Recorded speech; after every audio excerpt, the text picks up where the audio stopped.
The silver tray slipped, and my collar tore open beneath Vesper City's brightest chandeliers. Crystal glasses chimed against one another as I caught the tray inches above the marble floor. Champagne splashed over my cuff, cold and sharp with citrus, but it was the sudden silence around me that made my fingers lock around the handles. My uniform shirt had slipped from my right shoulder. Beneath the amber light, the bruises were impossible to hide, 6 dark crescents arranged in 2 precise rows, too even to have come from a fist, too deep to be accidental. I dragged the fabric back into place. "Sorry, sir." The donor nearest me lowered his auction paddle. Another guest stared over the rim of her glass. The ballroom smelled of roses, expensive cologne, and alpha pheromones polished smooth by money. Then one scent cut through them all, cedar smoke and cold iron. Lucian Moretti stood beside a display case containing a diamond watch, his black suit absorbing the light. Conversations followed him wherever he moved, usually in whispers. Tonight, they died altogether. His gaze settled on my shoulder. Not my face. Not the tray trembling between my hands. The marks. Who did that? His voice was quiet enough that everyone leaned closer. I bumped into a storage rack. The lie came automatically. I stepped backward, but the banquet supervisor seized my elbow. His thumb pressed into a tender place beneath my sleeve. "The boy is clumsy, Mr. Moretti. I'll remove him." My knees nearly gave out. Lucian's eyes dropped to the supervisor's hand. "You already have." The man released me as if burned. Lucian crossed the space between us and stopped an arm's length away. Close enough for his alpha scent to tighten every instinct inside me, yet he did not touch me. His eyes traced the visible edge of one bruise, where parallel lines curved toward my collarbone. "Those aren't love bites," someone muttered behind us. Lucian turned his head slightly. The whisper vanished. He looked back at me. "They're restraint marks." A camera shutter snapped. Then another. Heat flooded my face as dozens of phones lifted across the ballroom. On stage, the auctioneer faltered over a bid worth $500,000. Lucian removed his jacket and held it out rather than placing it around me. The lining was dark silk, still warm from his body. "Your choice," he said. I stared at it. No alpha had offered me anything that way before, with space between the object and his hand. I set down the tray and took the jacket myself. That small decision changed the room. The supervisor moved to block the service exit. His contract says he cannot leave during an event. Lucian faced him, and the gold Moretti ring flashed beneath the chandeliers. "Send the penalty to me. Mr. Moretti, this could be misunderstood. Then understand it correctly."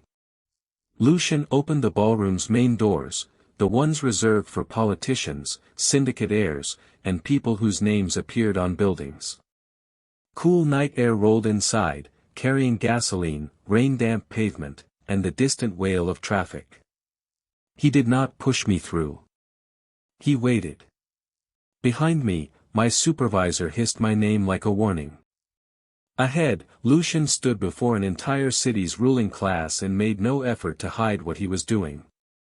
I walked beside him. Cameras burst white across the marble steps. Reporters shouted questions, but Lucian shielded my face with one raised hand, never laying it on me.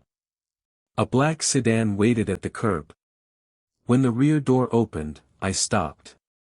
The interior was silent, dark, and enclosed. My lungs refused the next breath. Lucian noticed. He dismissed the driver, lowered both rear windows, and stepped away from the car. "You can get in," he said, "or you can walk away. No one will force you." From inside the ballroom, I saw my supervisor speaking urgently into his phone while watching me through the glass doors. I climbed into the sedan. Lucian entered from the opposite side, leaving the middle seat empty. As we pulled away, his gaze fell to the bruises hidden beneath his jacket. "Elias," he said, though I had never told him my name. "Whoever made those marks already knows you left with me." My borrowed phone began vibrating in my pocket. The screen showed no number, only one message: "Come back before he sees the rest." Rain whispered against the shelter's high windows, and warm amber light stretched across the hardwood floor. The sedan had entered through an underground garage, but Lucian had walked ahead of me through every hallway, never blocking the route behind us. Now he stopped beside a bedroom furnished with a narrow bed, a wool blanket, and an armchair facing the door. "This room is yours," he said. There was no lock on the outside. The brass key rested on the dresser where I could reach it, and Lucian deliberately left the door open. His jacket still hung around my shoulders, carrying cedar smoke and cold night air. Beneath it, my scent was sharpening from strain, sweet enough to make his jaw tighten. His pupils widened. He curled both hands at his sides and stepped back. "You can close it, lock it, or leave," he said. "No one here will stop you." I watched his shoes retreat across the threshold. No touch. No command hidden inside the offer. "Why do you know my name?" I asked. Lucian placed my borrowed phone on a table in the hallway, screen down. "Your supervisor said it when he grabbed you." Most people weren't listening. Most people were bidding on jewelry. The heating pipes clicked inside the walls. Somewhere below us, water ran through old plumbing, steady and ordinary. I crossed the room, took the key, and turned it in my palm.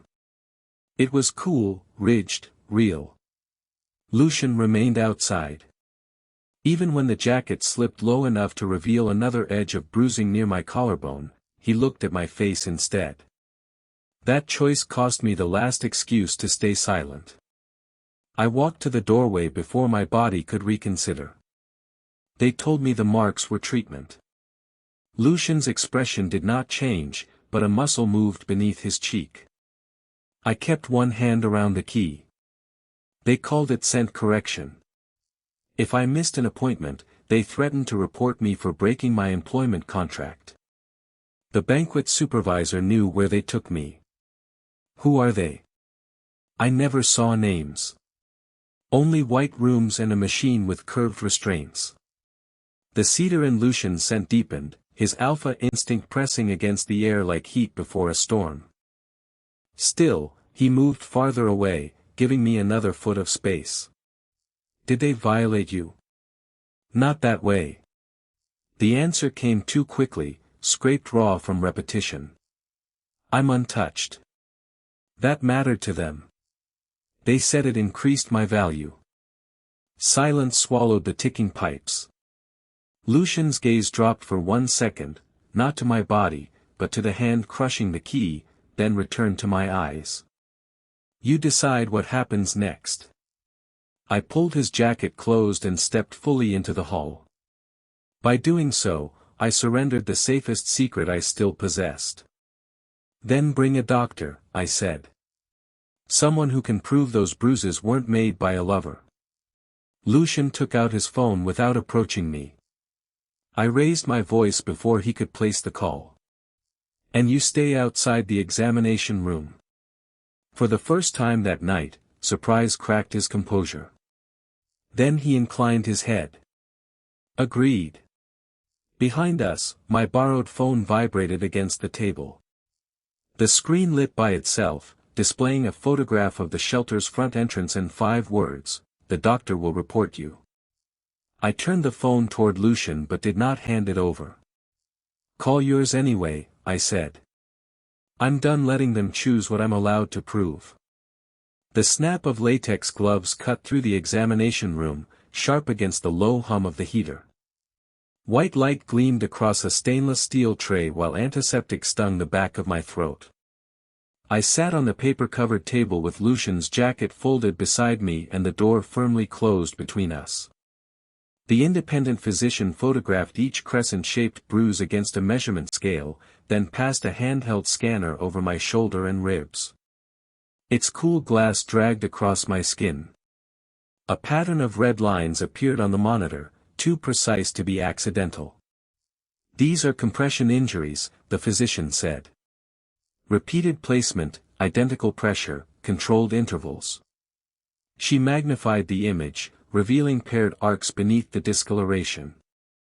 A mechanical restraint held you still while a forced pheromone suppression device was fitted over your scent glands. Clinics call it scent correction. There is no approved medical use for this model.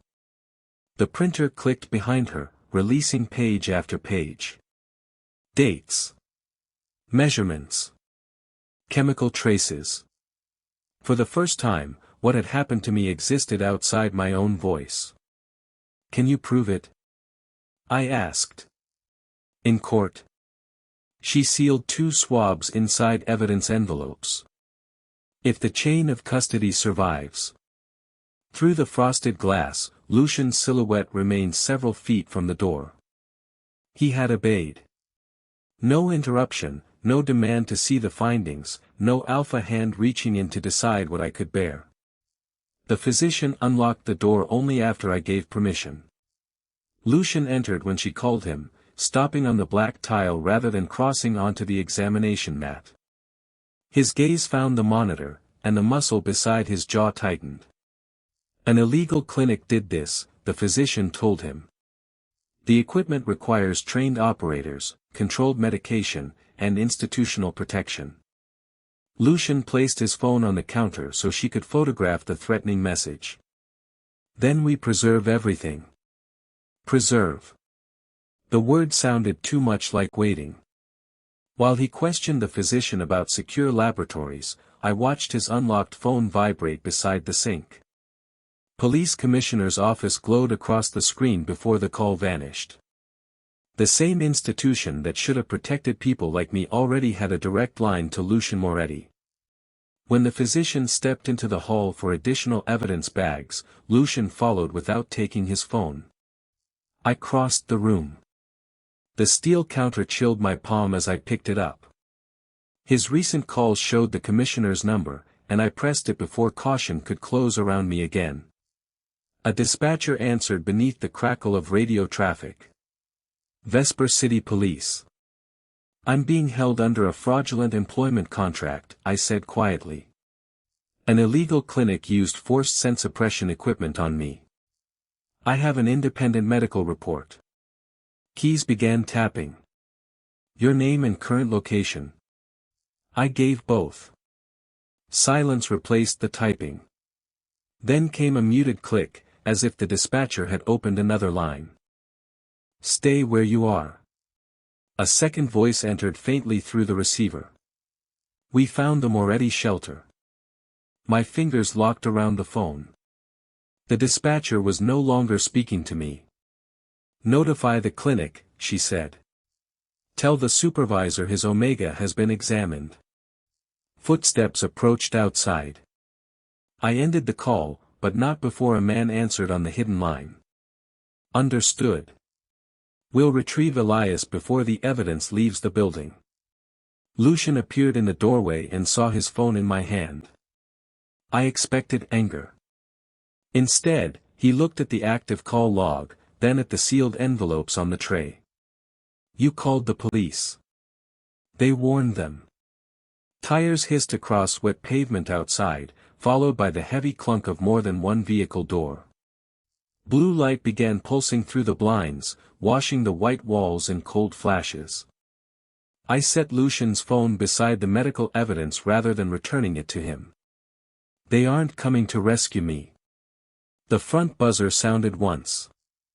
Then someone struck the shelter door hard enough to shake the examination room glass.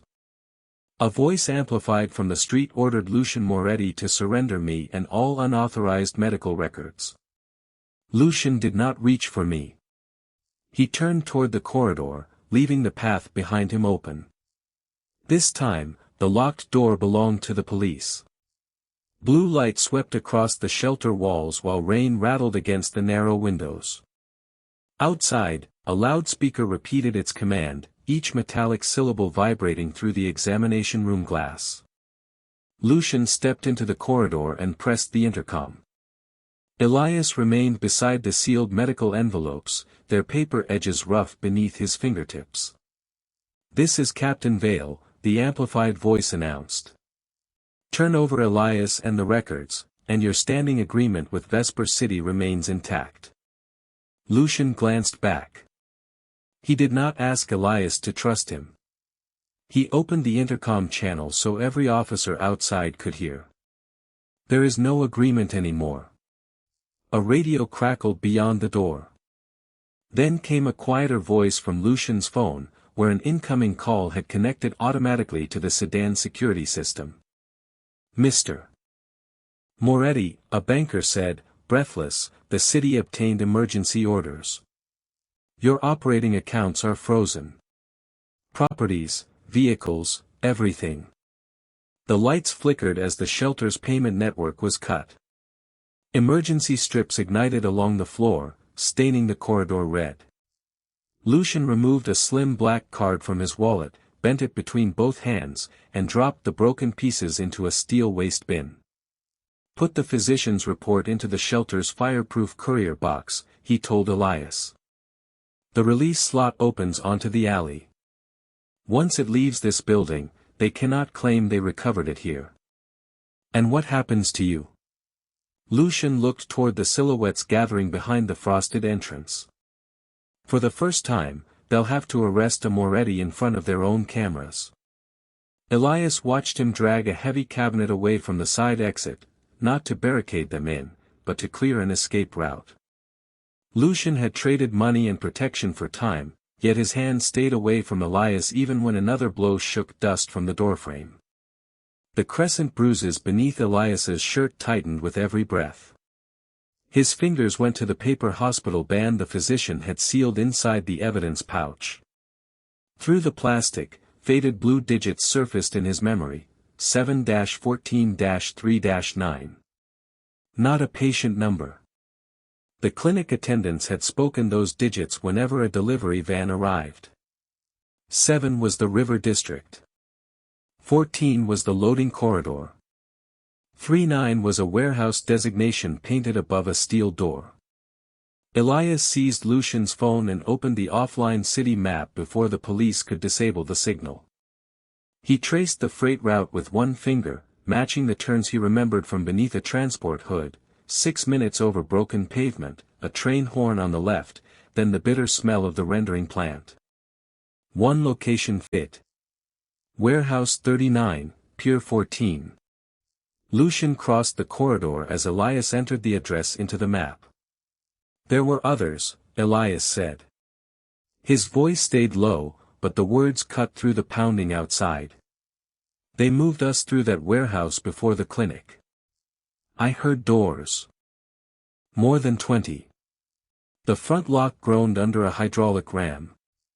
Lucian reached for the courier box, but Elias closed his hand over its handle first. "Send copies, not the originals. If they take us, this location disappears with us." Lucian studied the red marker glowing on the screen, then nodded once and transferred the report to 3 encrypted recipients.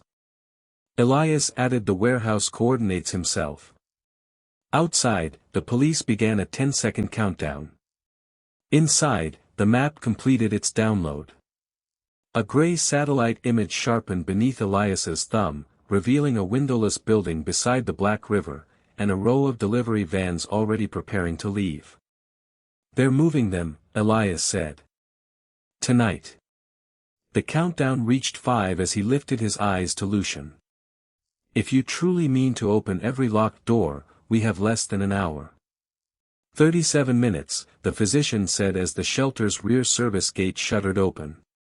Cold river air poured through the passage, carrying diesel fumes and wet iron. Elias stepped toward the unmarked utility van, but Lucian caught the door before it closed. "You are not going back inside that place." Elias met his gaze beneath the flickering security light. "They'll recognize your men. They'll open the gate for me." Lucian's jaw tightened. Beyond the concrete wall, the police ram struck again, spraying pale dust from the ceiling.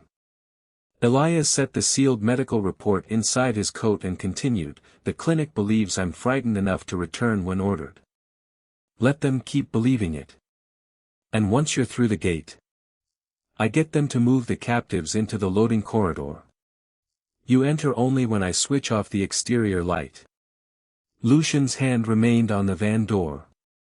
His cedar scent sharpened in the cramped passage, but he did not command, grab, or block Elias's path. After a long second, his fingers lifted. "Your signal," he said. "Your timing." Warehouse 39 crouched beside Pier 14 beneath rusted cranes and sodium lamps. Black water slapped against the pilings, and refrigerated engines throbbed behind the corrugated walls. Elias left the van 2 blocks away and crossed the rain-slick pavement alone. Each step brought back the sour antiseptic odor, the rubber-lined restraints, the mechanical hum that had once vibrated through his bones. At the gate, the banquet supervisor waited under a clear umbrella, his polished shoes untouched by the mud. "The police said you might come to your senses." Elias lowered his eyes and let his shoulders fold inward. "Mr. Moretti abandoned me when his accounts were frozen." The supervisor searched him, removed the phone Lucian had given him, then pressed a thumb against one crescent bruise visible above Elias's collar. Elias did not retreat. "Still teachable," the man murmured. The gate rolled aside. Lucian watched from the dark van through a grainy camera feed hidden in Elias's coat button. When the supervisor touched the bruise, the leather around Lucian's steering wheel creaked under his grip. 2 armed men waited beside him for an order. None came. "We follow his plan," Lucian said, his voice low enough to disappear beneath the rain. Inside, fluorescent tubes buzzed over rows of steel doors. The air was too cold, saturated with disinfectant and frightened pheromones smothered beneath chemical suppressants. Elias faced the man who had once fastened the restraint device around his chest, a clinic handler in a gray medical coat. "You caused expensive trouble," the handler said. Elias held out his wrists as though surrendering. "Then move me with the others before Moretti finds this place." Suspicion narrowed the handler's eyes, but urgency won. He ordered the cell doors opened and the captives transferred to the loading corridor. Locks snapped back one after another. Bare feet whispered over concrete as more than 20 Omegas emerged beneath the white glare. Elias counted them without turning his head. 23. The old pressure switch for the exterior lamp waited beside the loading controls, exactly where memory had placed it. He moved toward it, but the handler seized his collar and exposed the bruises along his shoulder. "You think those marks make you brave?" Elias stopped pretending to tremble. "No. Opening the doors did." His palm struck the switch. Outside, the sodium lamp died. Lucian opened the van door, yet before he could advance, the warehouse floodlights ignited all at once. Steel shutters crashed over every exit. A loudspeaker crackled above Elias, and the banquet supervisor's voice filled the sealed building. "Mr. Moretti," he said, "come inside alone, or we begin locking them back up." Elias stood among 23 freed Omegas while Lucian faced the illuminated entrance, both men forced to trust that the other would not surrender first. The steel shutters rang like struck bells as the loading corridor filled with white floodlight and the bitter smell of overheated wiring. "Open the east cells," the banquet supervisor ordered through the loudspeaker. The clinic handler reached for the controls, but Elias drove a wheeled medicine cart into the track. Metal shrieked against metal. The first shutter stopped 3 feet above the concrete. 23 Omegas dropped low and crawled beneath it toward the loading bay while Elias held the cart steady, its cold frame bucking against his bruised shoulder. Outside, Lucian understood the choice Elias had created. He did not enter alone. Instead, He sent the rescue team through the narrow opening Elias had preserved, then walked into the illuminated entrance with empty hands. The supervisor emerged on the overhead catwalk, gripping a dead man's switch. One step closer, and every door seals. Lucian stopped. Behind him, shoes scraped across concrete as the last captives reached the vans. Elias remained inside until the youngest Omega cleared the shutter, then kicked the cart free and rolled beneath the descending steel. The handler lunged after him, but Lucian caught the shutter's emergency chain and hauled it down. The barrier slammed between them, trapping the handler and supervisor inside their own facility. Sirens wailed beyond Pier 14, too synchronized to promise help. The independent physician opened the shelter's rear service route into an improvised intake station, where warm air smelled of antiseptic and diesel. As the rescued Omegas were examined, Elias placed a trembling hand on the table and surrendered the access card he had taken from the handler. The physician inserted it into an offline terminal. Rows of invoices appeared beneath the clinic's coded patient numbers: sedatives, transport vans, suppression devices, warehouse leases. Lucian leaned closer. The blue light sharpened every line of his face. Each payment had passed through Moretti-owned companies. Not forged subsidiaries. Not stolen accounts. Family corporations bearing authorization keys reserved for the Moretti Council. A ledger entry beside Elias's patient number listed the charity auction as a recruitment expense. Lucian removed his signet ring and set it beside the keyboard. Its impact made a small, final sound. Copy everything. One of his remaining men stared at him. Those books contain every Moretti route, judge, captain, and protected account. If they reach a prosecutor, you lose the organization. If they don't, Lucian said, looking at the marks above Elias's collar, those doors close again. He unlocked the encrypted archive from his phone.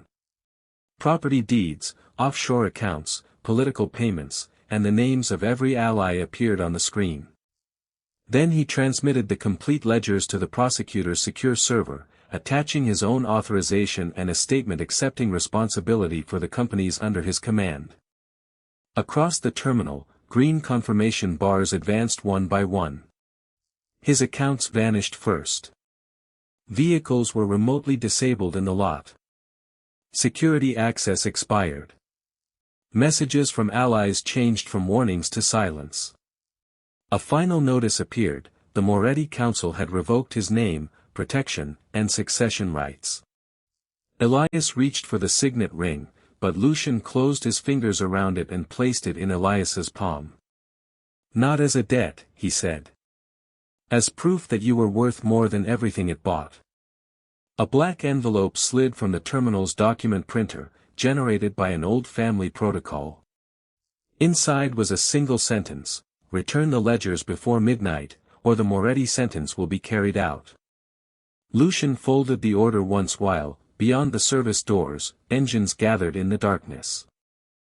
The captives were free, the empire was no longer his, and the family that had financed their cages was coming to collect him.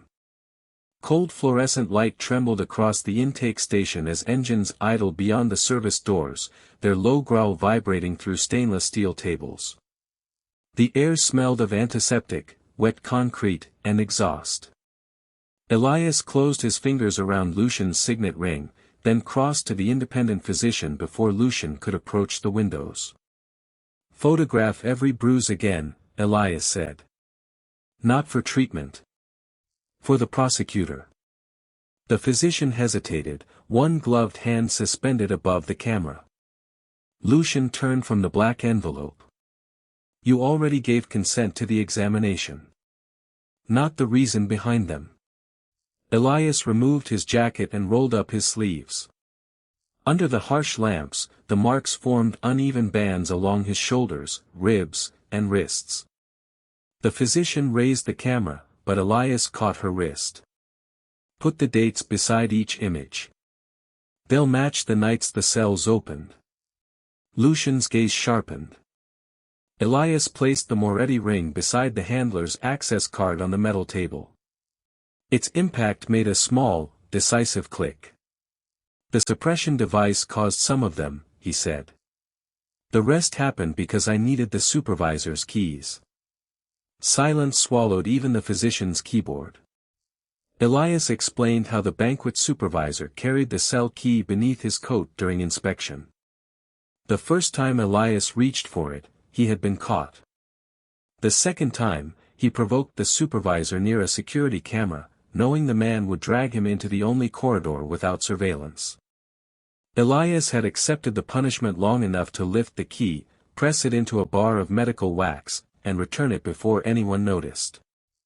A duplicate made from that impression opened 3 cells. 3. Lucian asked, his voice rough beneath the engines outside. The others were still locked. Elias turned, exposing a dark crescent near his shoulder blade. That one came from shielding an Omega named Micah when the handler realized someone had copied the key. They thought Micah had done it. I stepped between them and confessed. His fingertips moved to 2 faded marks near his ribs. Those bought enough time for 7 Omegas to reach the laundry truck. The escape failed at the outer gate, but they hid the copied key before they were taken back. That was how we opened the cells tonight. The physician lowered the camera. Lucian did not touch Elias. Instead, he pulled a clean thermal blanket from the supply shelf and held it open, waiting until Elias chose to step into it. You let me believe they were only evidence of what was done to you, Lucian said. They are, Elias replied. But they're also evidence of what I did back. A former captive approached from the adjoining room, her paper intake bracelet rustling. Without being asked, she pointed to one bruise and named the night Elias had shielded her from discovery. Another Omega came forward, then another. Their statements connected each mark to a date, a locked cell, a missing transport record, or an official inspection that had reported nothing wrong. The physician entered every testimony into the offline terminal. A pattern appeared across the screen. City inspectors, judges, police commanders, and council members had signed approvals within hours of those assaults. The bruises were no longer merely medical records. They were a timeline tying the trafficking operation to the council governing Vesper City. Elias fastened the blanket himself, lifted the encrypted evidence drive, and placed Lucian's ring over its chain. Send the photographs and testimonies to the prosecutor with the ledgers, he ordered. No sealed settlement. No protected names. Lucian studied him across the white glare, then tore the family execution order in half. Outside, car doors opened in unison. Shoes struck pavement, measured and close. Elias faced the service entrance before Lucian could move in front of him. If they want the evidence erased, he said, holding up the drive, they'll have to explain to 23 witnesses why my bruises carry their signatures. The door handle began to turn. Sirens rolled through the marble corridors of Vesper City Courthouse, their wail distorted by rain striking the tall windows.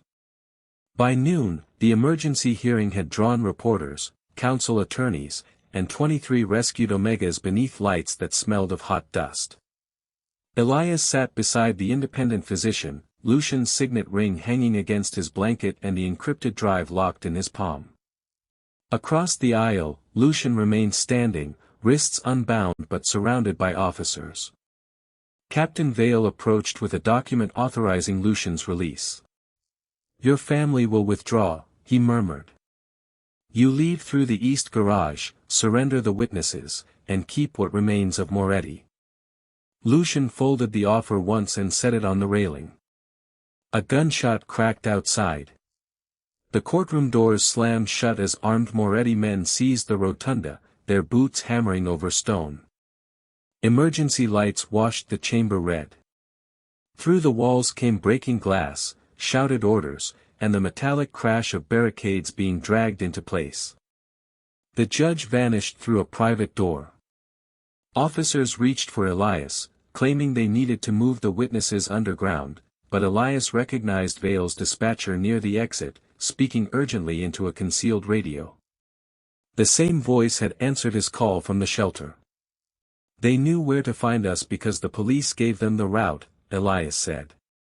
Vale ordered the physician's terminal confiscated. Elias moved first. He pulled the evidence drive from beneath his blanket, crossed to the press table, and connected it to a reporter's streaming console.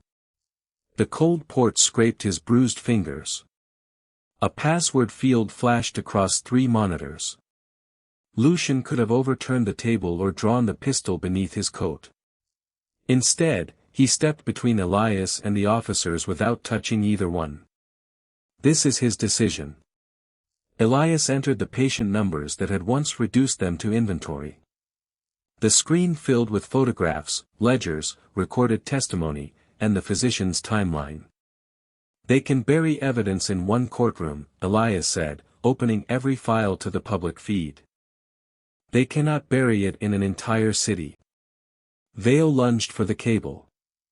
The independent physician blocked him with the offline terminal while the rescued Omegas raised their phones, multiplying the broadcast. Red upload bars became green.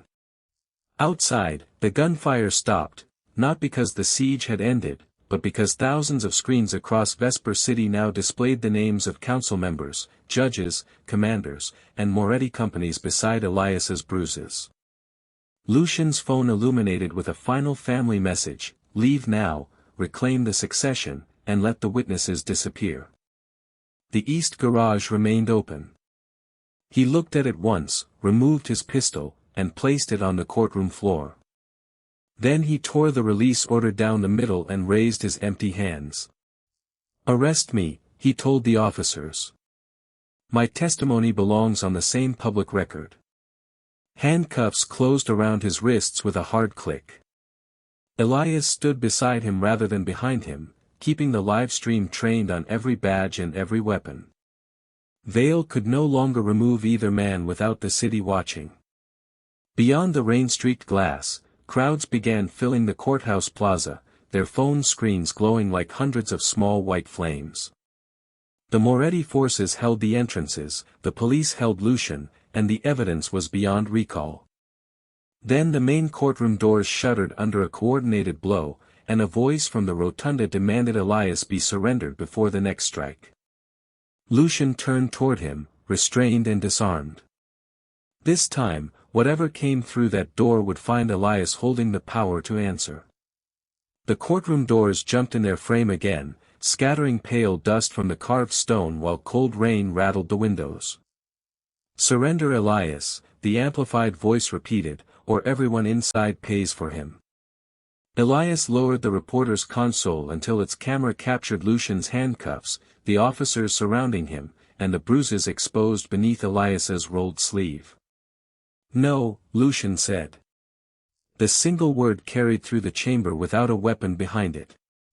Then he turned to the officers holding him. "Remove my jacket." One officer hesitated, but millions of viewers were watching. The dark fabric slid from Lucian's shoulders, revealing the Moretti crest stitched into its lining. "Put it on him." Elias stared at the jacket. Once, Lucian had used his name to remove Elias from an auction hall. Now, placing that crest around an Omega marked by Moretti-funded abuse would destroy the last protection his bloodline offered. "Your family will never forgive this," Elias whispered. "I'm not asking them to." Lucian stepped closer until the chain between his cuffs tightened, then stopped without touching him. "May I?" Elias answered by lifting his arms. Lucian settled the jacket across his shoulders with deliberate care, covering neither the bruises nor the evidence bracelet around his wrist. Facing the live stream, Lucian spoke clearly. "The Moretti succession ends with me. Every property, account, and company bearing my authority is to be liquidated under court supervision. The proceeds belong to the survivors." Outside, the plaza fell so quiet that rain striking hundreds of umbrellas sounded like static. Moretti gunmen visible through the glass lowered their weapons one after another. Without an heir, an estate, or Lucian's consent, there was no empire left to defend. Captain Vale lunged for the console, but uniformed officers blocked him. The independent physician replayed the dispatcher's recorded warning beside the live image of the same man standing near the courtroom exit. Witnesses identified him aloud. Vale's own deputies removed his badge, then placed him and the dispatcher under arrest as the courtroom doors opened from within. No assault followed. The banquet supervisor and clinic handler were brought through the rotunda in restraints, followed by prosecutors carrying sealed copies of the archive. By dawn, the council had suspended every official named in the records, emergency warrants had closed the illegal clinics, and 23 rescued Omegas had entered independent protection. Weeks later, Lucian pleaded guilty to the crimes he had enabled through silence and surrendered every claim to the Moretti fortune. His testimony dismantled the network, while Elias's evidence secured convictions from the clinic to City Hall. When Lucian eventually walked down the courthouse steps under supervised release, there was no sedan, driver, armed escort, or signet ring waiting for him. Elias stood beneath the amber streetlights wearing an ordinary wool coat. Lucian stopped several feet away. "The door is still yours to close," he said. Elias crossed the distance himself and placed Lucian's empty hand over the faintest remaining bruise on his shoulder. "Then learn how to keep it open." Around them, Vesper City moved beneath clean morning rain, stunned not because its most feared Alpha had claimed a wounded Omega, but because he had given up everything that could make that Omega afraid to choose him.